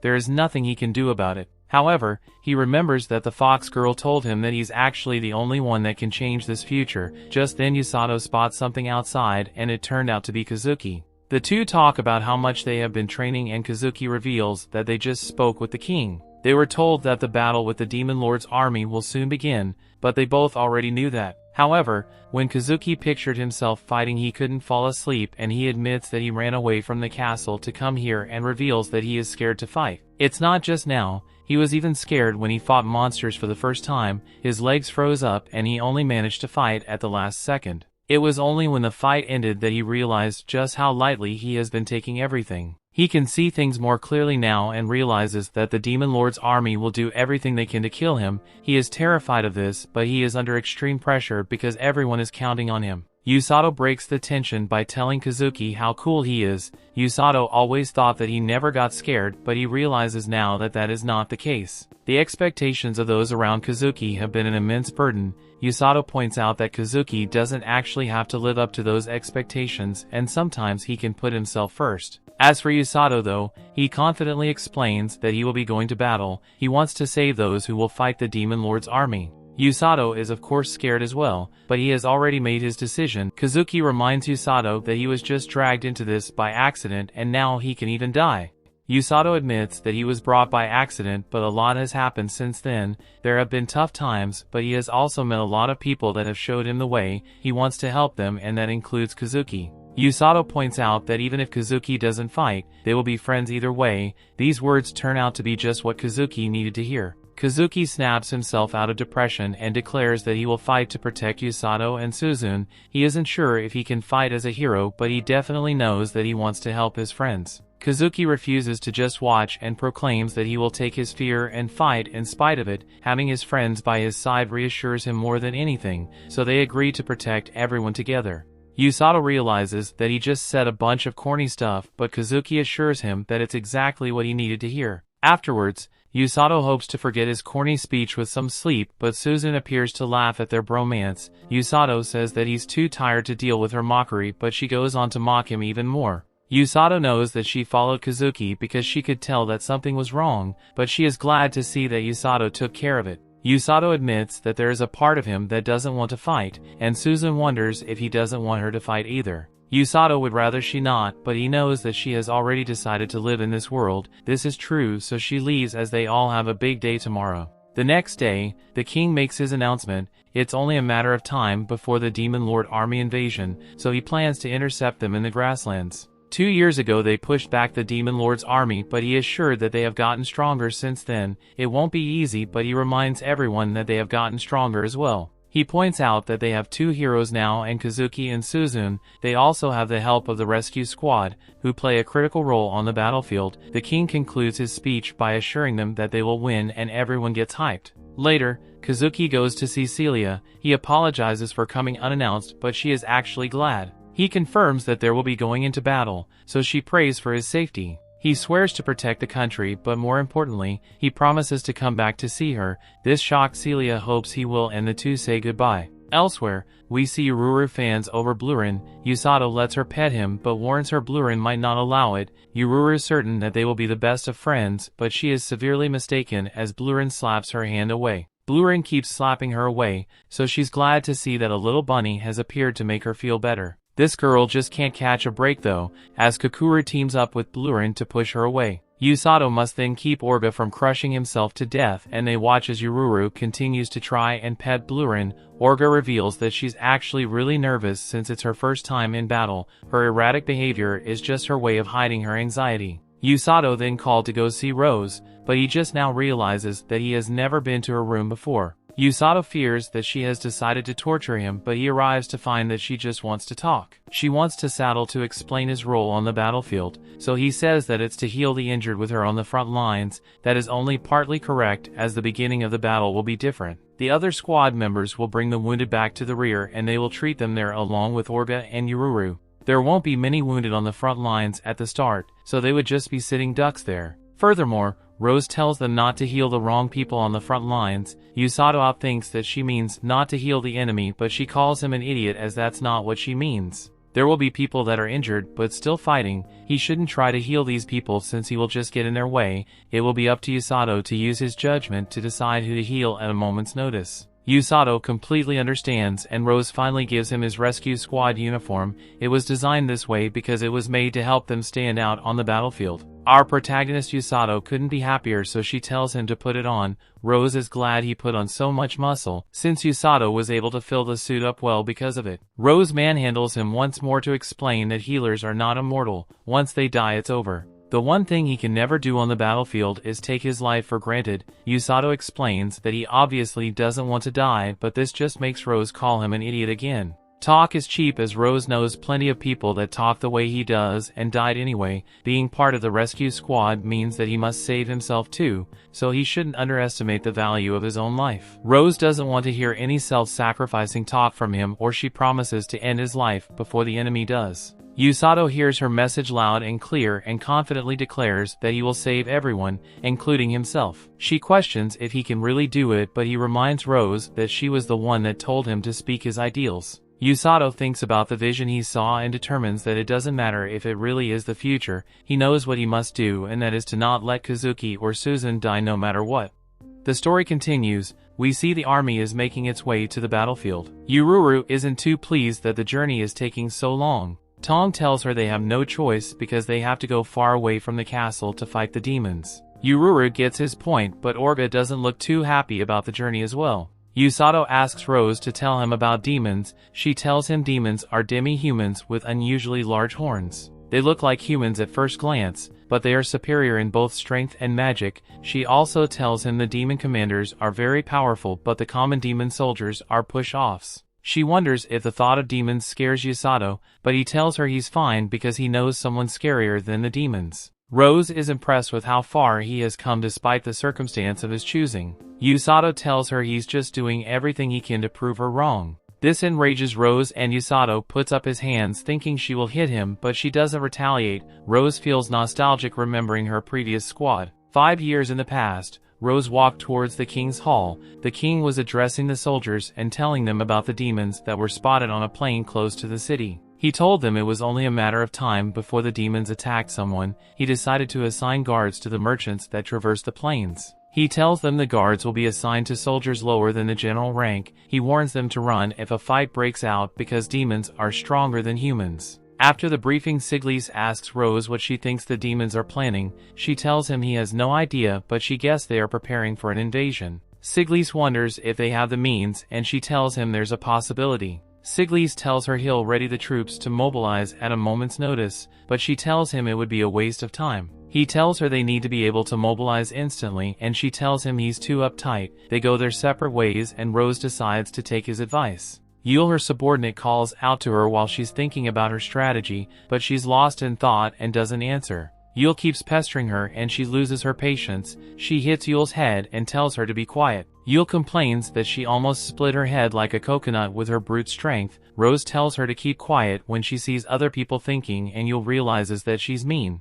She tells Rose that she didn't think demons would show up, and this prompts Rose to give her a 2-for-1 special smacking. She tells her she shouldn't listen in on classified information. She tells her to learn to stick to the rules. Yule wonders what the demons are up to, and Rose tells her no one knows. Yule tells her all they have to do is drive the demons away if they invade, and Rose warns her not to underestimate the demons. Yule tells her she's not underestimating them, but Rose isn't convinced by her act. She tells Rose she bests those principles into her, and Rose decides to oversee her training that afternoon. Yule tries to talk her out of it. She tells her she doesn't want to keep her busy since she's a commander now. They arrive at the squad barracks, and everyone greets Rose, who is their captain, and Yule, who is their vice captain. They notice Yule looks pale and they wonder why. Yule tries to hide it, but Rose tells them she's going to retrain all of them, and they all get pissed out. They think Yule said something to Rose to prompt her action, and she tells them it's her gift to them because they have been slacking off. They proceed to mess her up, and Rose walks away without caring. Yule begs her to intervene, but Rose tells her it's none of her business. After a week, the king calls Rose for a private meeting, and they meet on the balcony. He tells her that demons have been attacking other monsters in the territory. He tells her eyewitnesses saw a group of trained demon soldiers perpetrate the act. Rose is surprised that the attack was planned and coordinated. She becomes suspicious, and the king tells her to find out the reason for the demon's actions. He authorizes her to use force if the need arises. He's sure she won't act harshly unless need be, and she's grateful for his trust in her. She promises to deliver good results. Later at night, she briefs her squad and tells them they would be heading into the darkness of Linger. She tells them they would depart the next day. One of the soldiers asks her how many demons they would be expecting, and she tells him about 30 have been sighted. Another soldier thinks fighting 30 demons would be problematic. Yul tries to cheer the squad, but they're still pissed of her for making them train harder the past week. She tells them the training made them well-toned for the mission, but they throw several utensils at her. Rose decides to make her little bunny Kukuru stay home. Kukuru can detect monsters, and she knows it could be useful, but she doesn't want the demons to target it. She didn't want to put the Kukuru in danger. Yul rushes to her side for protection, and the soldiers stop pummeling her. Rose tells the squad they will need to be at their very best for the mission, so she'll tag along. The soldiers are hyped because they know they'll be unstoppable with Rose leading them. They know they don't have to worry about getting hurt because Rose can always heal them up, and they decide to go all out for the mission. Yul riles up the group once again, and this time they are hyped. Rose tells them to quit the chit-chat and start preparing. The next day, they venture out for their mission, and they searched around the Linger, but they couldn't find any demons. As darkness descends, they make a campfire. Yul tells them they will search the western side of the forest the next day. The soldiers know the western terrain isn't very good, so Yul tells them they would leave the horses behind. The soldier tells her they need to prioritize the areas they can search with horses, but Yul tells them she's sure there's something in the west. The soldiers decide to follow her lead. She tells them to take turns watching guard while others sleep, but they all go to sleep. Rose takes the first watch, so she tells Yul to get some sleep. While everyone is sleeping, Rose notices that Yul is having trouble sleeping. She offers to put Yul to sleep herself, and Yul is surprised she noticed she can't sleep. Yul joins her by the fire, and she decides to confide in her. She asks Rose why she chose to make her the vice captain. She tells Rose she's average compared to the other soldier, and she knows nothing stands out about her. Rose realizes that she thinks she's not qualified for the role. Yul tells Rose she doesn't need a vice captain because she handles most things by herself. Rose tells her someone has to do the menial jobs, and she's doing well because there have been no complaints about her. Yul tells her it's because she has been working hard, and Rose tells her if she keeps working hard, she may become the captain. Rose reminds her that she can't keep being the captain of the squad now that she's a battalion commander. Yul protests that she can't become captain because everyone in the squad will end up taking each other's lives. She tells Rose she'll get beaten up, and Rose is disappointed by her lack of faith in the squad. Yul tells her she doesn't want her to ever leave the squad, and Rose sighs in exasperation. Yul tells her she never follows orders she doesn't agree with, and she always does what she feels is right, even if everyone else disagrees. She tells Rose she'll shut up anyone who doesn't agree with her with force, and Rose tells her she's quite famous for that. She tells her she heard of stories of a skillful soldier who was so stubborn she wouldn't obey the orders of a general. That was when Rose came into Yul's life. Yul was thinking of doing the same thing and disobeying Rose's orders, but nothing she tried worked. Whenever she disobeyed, Rose always put her in her place, and she had no choice but to follow orders. At that time, Yul decided she won't give in to Rose and obey her. She decides to endure her hellish training just to prove her point. Rose remembered Yul becoming motivated all of a sudden, but she doesn't remember treating her any different. Yul tells her she became motivated because Rose didn't cast her out or turn her back on her. Other captains usually got tired of her and would turn back on her, but Rose kept facing her head on. Yul tells her it was annoying, but she felt happy, and she's convinced the other soldiers also felt happy. She tells Rose no one else can be their captain because no one else understands them like she does. Rose walks up to her and gives her a spank on her head. She tells her to grow up and stop relying on her for everything. Yul is surprised by her reaction to her heartfelt confession. Rose tells her she won't pick someone who isn't qualified to replace her. She tells Yul she didn't pick her as the vice captain on a whim. She realized that Yul never gave up once she made up her mind, and she always stood strong regardless of the situation. She knows these qualities will motivate those around her to surpass their limits. She tells her to just be herself, and people will follow her without question. Yul is shocked that Rose thinks people will follow her lead, but Rose is surprised she doesn't know the power of her charisma.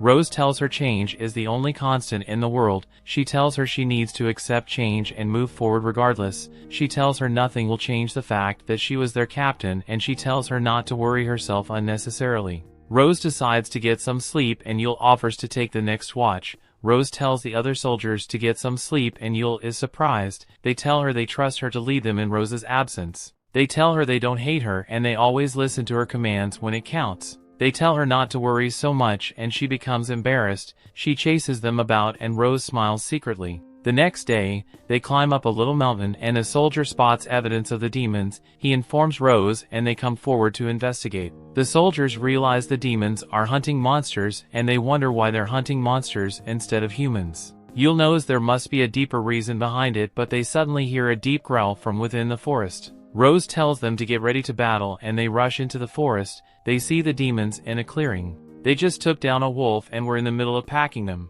They remain hidden behind the bushes, but the chief demon senses their presence and informs the other demons. They reveal themselves and Rose tells Yule not to make a move yet. Rose walks out and she asks the demon what he's doing in their territory. Both sides are tensed up and ready to fight. The demon tells her he doesn't like his mission, but it benefits them in the long run. She asks him the details of his mission, but he doesn't reveal it to her. She tells him he can avoid a fight if he turns tail and runs, but he's pissed off by her arrogance. The demon can see that Rose is strong, but he can't let her go because she knows about their mission. The demon promises to take their lives. Rose puts Yule in charge of the squad because she would be facing the chief demon. The demon knows only one of them will come out alive and Rose dares him to take her life. They engage in battle and Yule leads the other soldiers against the lesser demons. The demon creates an armor of wind and he sends wind slashes at Rose, but she dodges it. She gets up close with him and tries to punch him, but his shield blocks it. The demon is surprised she was able to dodge his attack and he tries to engage and talk ninjutsu, but Rose shuts him up with a leg strike. He blocks it, but she follows up with another strike. Rose gets a cut and she leaves her team in peel care to take in the demon.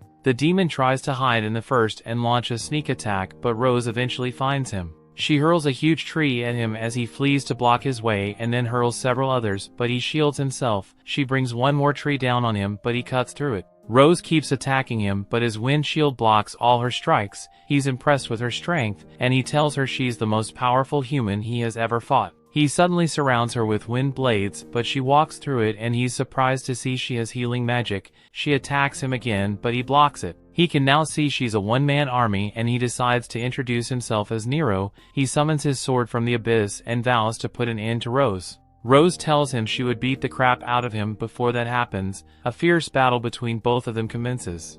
The story continues. Back at the other fight, one dude uses an ability to put a demon to sleep. Yule lands an attack as well and declares that they need to show the power of Rose's personal unit. Rose is busy fighting Nero and she realizes that his demon sword is imbued with a curse. She could not let it touch her no matter what, just that Nero does manage to cut her face, but she lands a counter-attack. He is sent back near the others, and Rose heals herself. She knows that Nero isn't done just yet, so she demands that he get up. Nero is impressed by her and her subordinates. They are quite skilled and easily the most troublesome group he has ever encountered. Nero thought that true heroes no longer existed among the humans. He has changed his mind, however, as Rose and her groups have become their biggest obstacle. Nero's sword begins to glow with darkness, and he declares that the era in which demonkind trembles before the humans will end, as their lord will soon awaken. This lord is merciless, savage, and cruel, but he brings the demons blessings and victory. This guy shocks Rose when he releases a bunch of power and states that he must defeat her group so they can awaken their lord. The fight begins to turn as one of Rose's subordinates lands an attack,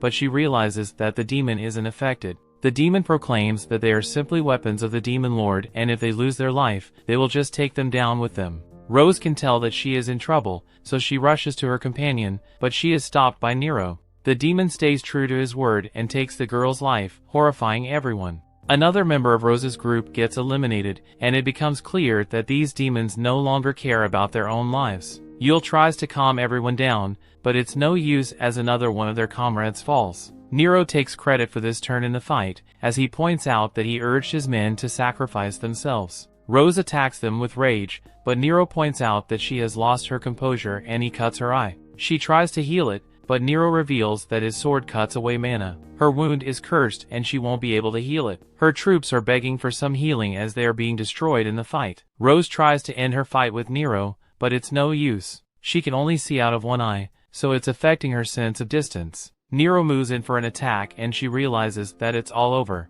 Nero lands a devastating attack, but Rose is shocked when she sees that Yul sacrificed her own life to save her. Rose is horrified to see that her entire unit has been eliminated. Rose feels terrible since they all believed in her. They all thought that they wouldn't die on her watch and she would always come to their rescue. Rose wishes that Yul would have just run away, and she blames herself for being so weak. Nero declares that the deaths of their subordinates will not be forgotten, and he goes in to finish the fight. Just then he is shocked when Rose stops his blade. She begins to beat this guy down and insults him for what he said. The angry Rose points out that a demon like him who urged his own troops to sacrifice themselves could never understand. She continues absolutely destroying Nero and explains that sacrificing oneself in battle is the ultimate humiliation. Rose has completely taken over the fight as she pins Nero to a tree, and she angrily states that she will now kill him. Rose can tell that her body's about to fail, but she is determined to be the one that ends Nero's life. Just then, young Amila appears worried about Nero,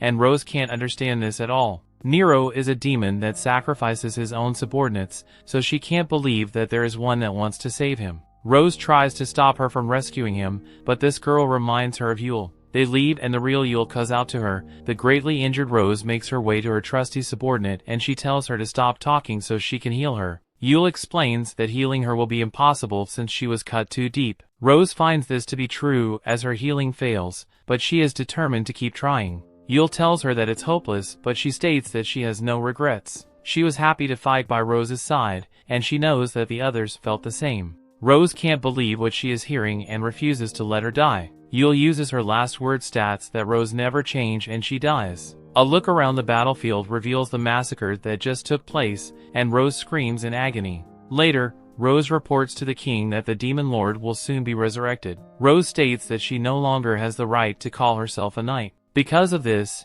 she would like for him to remove her as battalion commander and revoke her knighthood. Everyone is shocked, but the king does as she wishes. Later, the family of one of her fallen subordinates approaches her. She shamefully apologizes for not being able to protect him, but they thank her for at least bringing him back so they could see him one last time. They explained that their son was a complete delinquent since he just playing game all day long. However, when he started serving Rhodes, he became a changed man. Rose returns to her empty home and cries in a corner. A month later, Siglise goes to visit her and they discuss how the king came to see her earlier. Their goals are both the same, as they're checking to make sure that Rose hasn't decided to follow her troops to the afterlife. Rose considers it for a moment, but this just upsets Siglise. Rose tells him to calm down though, as she wasn't being serious. Rose explains that the demon's curse was only temporary, so her wounds are starting to finally heal. Siglise wonders why she hasn't made an effort to heal her eye, but she doesn't answer. However, when she's alone,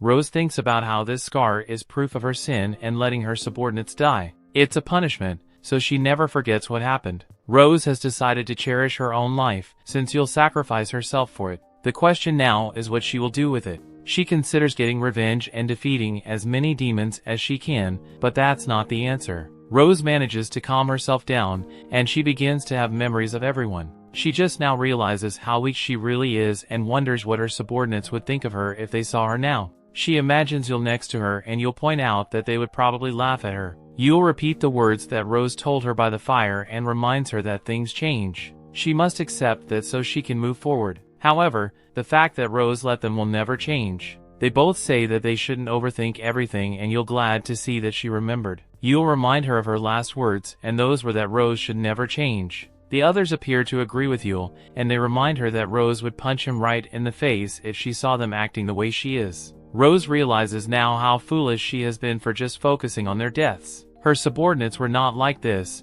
as they always look straight ahead with smiles on their faces. Rose snaps out of her depression and vows to never show weakness again. Her subordinates leave, and Rose promises to be someone that they can all admire. Rose removes her bandages and declares that she knows what she must do. A massive battle against the Demon Lord will be coming soon, so she has decided to create a force that saves lives. Many soldiers will be sent to their doom, but she vows not to let them die. Her force will need at least 5 people, and 2 of them have to be healers to start with. Most importantly though, they will need someone like herself. Someone who doesn't just heal, but a healer who can run around the battlefield taking out threats as they go. This would be impossible for a normal person, but if she can find someone like that, then they might have a chance of fighting by her side without dying. Back to the present, Rose startles Usato when she reveals that she is glad she found him. Rose points out that he doesn't even know how precious his own life is. Not just any healer can get as strong as he is by just training. She asks him to wonder what the world would be like if it had more healers like herself, but Usato just uses his smart mouth to say that the world would be destroyed.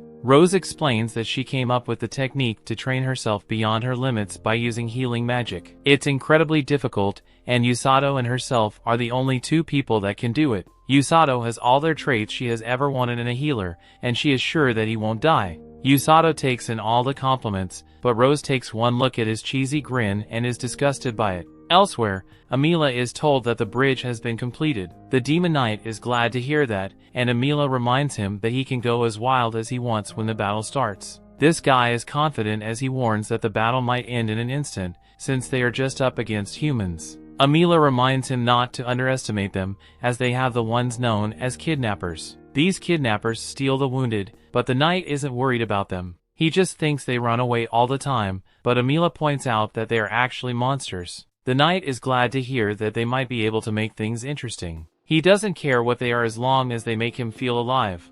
The story continues. We see soldiers set up camp with several barricades around to protect them through the night. Some soldiers are standing around talking while others are sleeping. Usato steps out of his tent in the early hours of the morning to calm himself, since that was the day of the battle. Susan suddenly calls out to him and she's surprised he's wearing a matching outfit with Rose. Usato wonders what she's doing outside so early and she tells him she went out for a morning walk. She turns around to show him her armor, and she wonders what he thinks about it. Usato isn't sure of what to say, and she pressures him to compliment her armor. She decides to tell him more about the armor, though he didn't tell her wants to know more about it. She tells him the armor boosts her lightning magic without hindering her magic. She shows off her joint movement and Usato can see she's really happy with how fitting the armor is. Usato wonders if she prefers wearing armor to cute clothing, and she tells him she prefers cute stuff since she was cultivating cactuses at home to comfort herself. Usato tells her cactuses aren't cute and she asks him to be her object of comfort them. He tells her he's already lost her, but she tells him she knows he's just hiding his feelings. She asks him to be truthful to himself and stop being a tsundere, but he tries to calm her down. She pressures him to get along with her so they can always share their feelings with each other, but he begs her to stop. He tells her to communicate with words since that's what humans use, but she tells him actions speak louder than words sometimes. She corners him because she wanted to give him some action, but Usato calls out to Kazuki to save him. Kazuki immediately manifests and he holds Susan at bay. Usato is surprised Kazuki came to his rescue, but Susan tells him to let her go. Kazuki tells her Siglis is calling them to assemble, and she tells him she will only answer his summons after she makes Usato her own. Usato begs Kazuki to take her away and he agrees to Usato's request. Kazuki promises to return to Usato and make him comfort her by force. Kazuki waves him goodbye and he thanks him for saving him. Usato looks at the sunrise and he smiles in anticipation of the upcoming battle. Siglis gives Kazuki and Susan reports from the scouts. He tells them the Demon Lord army would be arriving at the battlefront soon. He tells them the mages will hit the enemy with a barrage of magic before both of them will engage them. He tells them to carve a path through the enemy lines to the enemy's general and take him down if possible. He tells them to do their best to bring back good news to the king. They stand outside the barricade awaiting the Demon King's forces. Susan tells Kazuki not to push himself too hard, but he tells her she doesn't have to worry about him because he'll be fine. Kazuki wonders why she's so worried that she has to distract herself with Usato, and she's surprised he figured that out. She tells him that though she's worried, she also feels empowered. Kazuki realizes she's now different from the way she was back in their old world, and she tells him her old self is gone. She's happy Usato accepts her for who she is now, and Kazuki didn't know about that. He asks her to give him more details, but she tells him now is not the time to share such information. She promises to give him more details when they are safe, and Kazuki realizes he'll only get more details if they make it through the battle. Susan tells him they definitely have to make it through the battle alone so she can share the story. Suddenly something catches their attention from a distance. They keep looking and they don't see anything, but they can feel the presence of the demons as they approach. The demon army suddenly comes into view and Susan orders the mages to ready their magic since they'll be making the first move. She wonders if Kazuki is ready and he tells her he has no choice but to be ready. The mage is ready their staff, and they all attack the demons with their magic spells. Kazuki is happy their attacks hurt the demon army, but when their view clears up they realize the army was just an illusion. Kazuki wonders where the real army is when Sigli suddenly notices the demons coming from a direction without barricades. Kazuki and Susan rush over to that direction to intercept the demon army. Rose orders soldiers and her healing unit to head out into the battlefield and bring back anyone who's injured to her. She orders them to go and return back to her alive, and they rush towards the battlefield. Rose stations Orga and Yururu at the tent with the guards standing with them for protection. She tells them to make a run for it if anything happens. She tells Usato they'll both head into the battlefield after some time elapses, but they would heal the wounded at the tent in the meantime. She orders everyone to their stations, and Usato wonders if Susan and Kazuki are alright. Yururu wonders if he's worried about his friends, and he tells her he's worried. She tells him to take care of himself too, since he'll be heading into the battlefield soon. One of Rose's soldiers return with some wounded, and they're shocked there are soldiers that are already wounded. Rose tells them to expect more wounded since they are at war, and she tells them to get to healing the soldiers. Usato looks at a soldier and he sees her injuries are bad. He decides to heal her right away while the soldiers are bringing in more wounded. She tells him a big snake blew her away, and Usato wonders if it's the same snake he saw in his vision. He decides to focus on healing the soldier first. Meanwhile, in the battlefield the soldiers are facing a giant snake. They can't believe the demons have such a huge snake at their disposal. They tried to keep their guard up against the snake, but they are helpless against it. The Black Knight is so disappointed in humans, he didn't see the need for him to be in the battlefield because they are so weak. A soldier charges him from behind and runs his sword through the Black Knight. The soldier is happy he took the Black Knight down, but he's wounded. The demon is even more disappointed at how weak humans are. The soldier falls to the ground, wondering how he was wounded so fatally. The Black Knight removes the soldier's sword from his guts and his wounds heal up. The soldier tries to crawl back to camp and inform the soldiers about the Black Knight. The Black Knight is impressed by his tenacity, but he decides to put an end to him. He's suddenly distracted by sticky water, and when he looks back the soldier is gone. The soldier is saved by one of Rose's soldiers, and the Black Knight wonders who the soldier is. The soldier remembers when Mila told him about strong soldiers on the enemy side, and he realizes she was talking about soldiers like this. He's happy with how fun the enemies are making the battle. Lightning suddenly strikes behind him twice, and he decides to investigate what's going on in that area. Another healing corps returns a soldier, and the tent is almost overcrowded. Rose decides it's time for them to head into the battlefield, and she asks Usato if he's ready. Usato tells her he's ready because she has trained him to be her right-hand man. She's glad she doesn't have to worry about him, and Usato is surprised she was worried at all. She leaves Olga and Yururu in charge of the healing tent, and they encourage her to heal up the soldiers in the battlefield. They leave the tent and Rose tells the guard to take care of the healers. They rush into battle and Rose tells Usato she heard something from a soldier. She tells him about the strongest demon, who is a Black Knight with black armor that took down the soldier using peculiar magic. She warns him to be careful, and Usato remembers the Black Knight from his vision. He suddenly stops in his tracks and Rose wonders what is wrong with him, but he denies anything being wrong. She decides to give him one more piece of advice. She realizes that he can't take anyone's life, and he tells her his role is to save lives. She thinks he's an idiot for saying that at the face of death, and she decides to use her special techniques to cure his idiocy. She tells him how to defeat an enemy he had to take down by all means. Usato is marveled by the technique, and he wonders if she thought up that technique just for him. He thanks her for the free advice, and they decide to go separate ways. As Usato runs through the battlefield, he sees several bodies on the ground. He gets to the heat of battle and he sees a demon about to finish a soldier off. He rescues the soldier and heals him quickly, but one of the demons intercepts him. The demon attacks him, but Usato dodges and keeps running while healing the soldier. Rose, on the other hand, is using demons as stepping stones to fly through the battlefield and heal soldiers who are hurt. Usato heals up the soldiers and he asks them to take a little rest or exit the battlefield if they can't continue.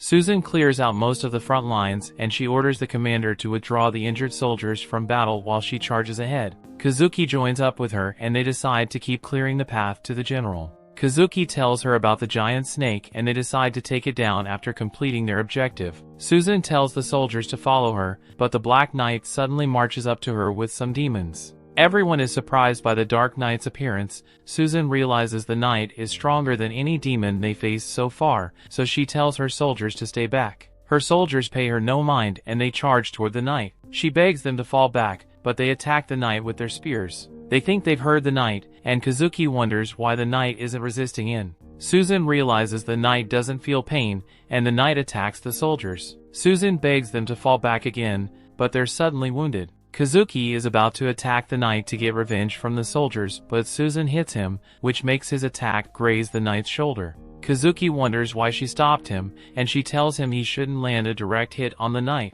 She realizes the knight's uses reflect magic, and Kazuki suddenly gets injured on his shoulder. Susan is surprised that the reflected magic passed through his armor. She wonders if he's alright, and he tells her it was just a scratch. She is happy. She was able to figure out that the knight's armor reflects any attack on it back to the attacker thanks to his rashness. The knight tells her no one has ever figured out his abilities so fast before. He tells her not to run away from him because she seems very strong and intelligent. Usato is running through the battlefield when he suddenly gets flashbacks of his vision. He tries to use his healing magic to make it go away, but it doesn't help. A demon is about to take him down in his weakened state, but he gets to his feet. He keeps running, but he trips and falls, and the demon is about to attack him again, but the soldier he just healed saves him. He asks the soldier for the location of the heroes, and he tells him they are at the front lines. Usato decides to head to the front lines, and he hopes both Kazuki and Susan are still alive when he arrives. The soldiers are fighting the demons on the front lines, so Susan and Kazuki decide to take on the knight while the other demons are distracted.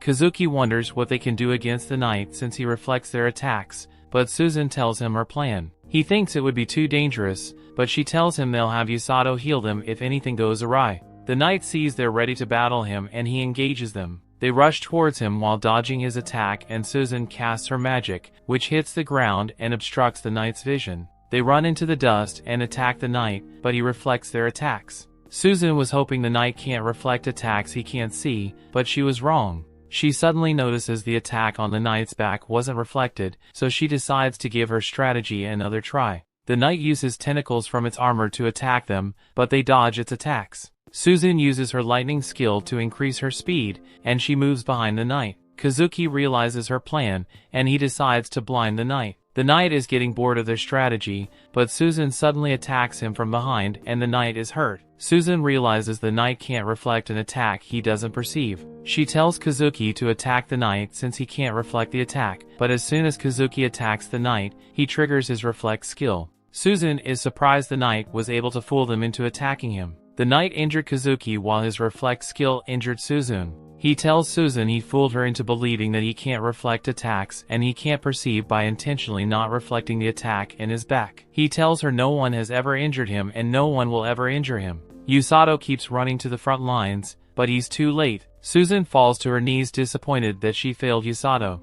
The story continues. We see Susan flash back into the past, shows Kazuki and Susan complimenting each other for successfully improving the school regulations. This was the moment just before Susan found Usato without an umbrella. Susan thinks about how she was really lucky to meet him that day. She was really happy about being summoned to a new world, and she couldn't wait to start over as her new self. Usato was completely different though, since he knew exactly what he needed to do in order to live in this new world. More important than anything though, Susan was extremely happy that he accepted who she really was, not the fake Susan from before. She always believed that everything would be fine as long as she had Kazuki and Usato by her side. Unfortunately, that isn't the case as we return to the present and Susan collapses before the Black Knight. The other demon celebrates this achievement and the Black Knight prepares to end Susan's life for good. He commends her for making it fun and prepares to slice her head off. Just then, Usato declares that the Black Knight will not do such a thing on his watch, and he unleashes a powerful punch until the Black Knight's face. Usato was horrified though, when he realizes that he didn't make it in time to save his friends. Things start looking up when he begins to heal them,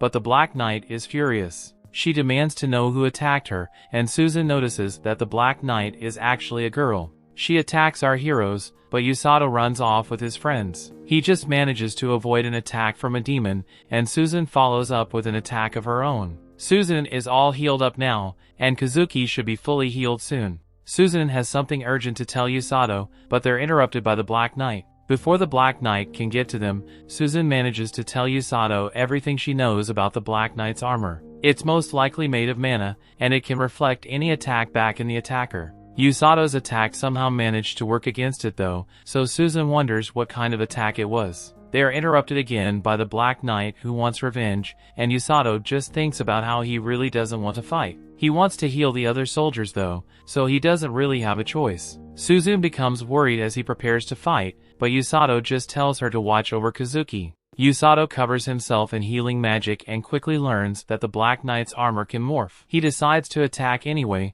since even if his attacks are reflected back to him, he can always just heal himself. Usato realizes that his attacks aren't being reflected at all, and he wonders if the Black Knight is just out of mana. The Black Knight is even surprised by this, so Usato decides to go in for a 2-punch combo. The furious Black Knight demands that he just die already, but Usato just keeps fighting back. Kazuki regains consciousness, and Suzune tells them that Usato saved their lives. Just then, the Black Knight celebrates, as she pierces right through Usato's hand, but everyone is shocked when it becomes clear that the Black Knight's terrifying attacks have no effect on him. Kazuki can't understand what's going on, as Usato was constantly in a healing state. Wanting to continuously heal his wounds and fatigue makes sense, but at this rate he is healing his enemy with every punch. Just then Suzune realizes that the Black Knight's weakness must be healing magic. Usato manages to surprise the Black Knight and lands his most powerful punch yet. Reflect isn't working because Usato's fists are enveloped in healing magic. The injuries he is inflicting are immediately being healed, so the damage of Black Knight is taking is purely from the power of Usato's fists. His attacks aren't actually leaving any wounds, they're just extremely painful. Suzune thinks this style of fighting is the craziest she has ever seen, and it's definitely the wrong way to use healing magic. The Black Knight can't believe she's losing like this, so she releases a massive amount of power that pushes Usato all the way back to his friends. They are still worried about him, but he assures them that he will finish the fight right now. The Black Knight is preparing some kind of massive attack, but Usato couldn't care less. He knows what he must do, as he just needs to make sure that the Black Knight can't hurt anyone anymore. Usato powers himself up with his healing magic and the two opponents charge at each other. They both come to an abrupt stop, as their powers collide and they struggle to see who will come out on top. Usato pushes himself beyond all limits, eventually overpowering the Black Knight, and he lands the most powerful punch ever seen. The war around them has stopped as everyone watches the insane fight. Usato's attack aimed into turn of healing magic and it removes the Black Knight's armor completely. Usato is victorious and he declares that this attack shall be known as the ultimate healing punch. Usato immediately gets to healing the other soldiers, and they credit him for being the reason that all the other demons fled. It's all because he defeated their Black Knight, and Suzune points out that there would have been far more casualties if he hadn't won the fight. Suzune tells the soldier to get out of there, as she wants to learn more about this ultimate healing punch technique that Usato came up with. Usato explains that it's actually just a normal punch imbued with healing magic, and Rose taught him how to use it. A look back shows that this was the secret thing Rose told him about. The idea is that you cover your punch and healing magic so that the attacks don't eliminate the opponent. The attacks will heal the enemy as he punches them until he eventually knocks them out. They aren't injured, but they feel the pain and the impact. This way he can immobilize an enemy without hurting them. Usato thinks it's pretty awesome, and Suzune realizes that he's really starting to fall under Rose's influence. Suzune thanks him for coming for them, and Usato explains that he was just helping his friends. The giant snake has moved to the front lines, so Suzune decides that this is where they will have to fight next. Usato plans to go with them, but Rosa demands know what happened. Rose is surprised to hear that Usato already took care of everything, and commends him for saving his friends, defeating the Black Knight and dealing a massive blow to the enemy's morale. The battlefield is under control now, and they will just get in the soldiers' way if they keep running around, so she decides that they should head back to camp. Usato informs his friends, and they promise to treasure their lives that Usato works so hard to save. They say their goodbyes for now, and Usato runs off. Under her breath, Rose comments Usato for managing to stay alive, but she pretends like she didn't say anything. At the enemy camp, Amila is shocked to hear that the Black Knight was completely and utterly defeated. She refuses to believe that someone overcame her magic, and is even more startled when she learns that it was someone from the rescue team. She assumes that it was Rose, but she is told that it was someone else. Amila can't believe that there's another person like Rose, and she decides that they must withdraw. She considered going out to fight herself, but that will leave their base vulnerable,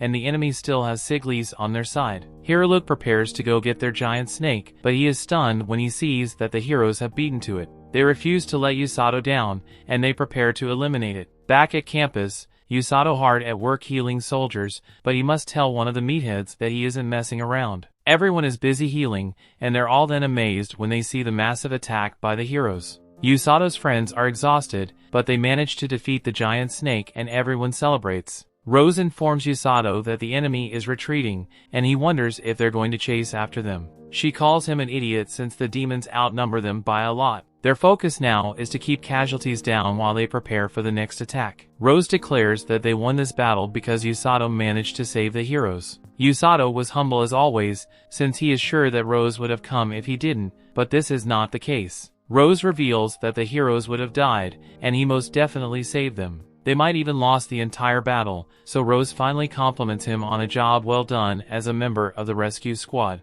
Our protagonist Usato takes it all in, as he has memories of all the hard work he put in up to this point. He has been through a whole lot, so Usato begins to tear up. He can't even understand why, and Rose realizes that he is more of a kid than she thought. Usato admits that he was actually really scared on the battlefield. The demons were terrifying and he saw a lot of people lose their lives. However, Usato's still glad to have met Rose, since that has allowed him to save a lot of people. Rose explains that she wants new people that said the same type of things, but they only exist in her memories now. Usato's still there, so she finally compliments him on doing a good job, coming back to her alive. Usato happily takes her praise, but he is exhausted and passes out. Rose is proud of him for hanging in there for this long, so she allows him to get some much-needed rest. That brings the episode to an end. Thanks for watching. Want next part? Subscribe the channel and turn on notification bell.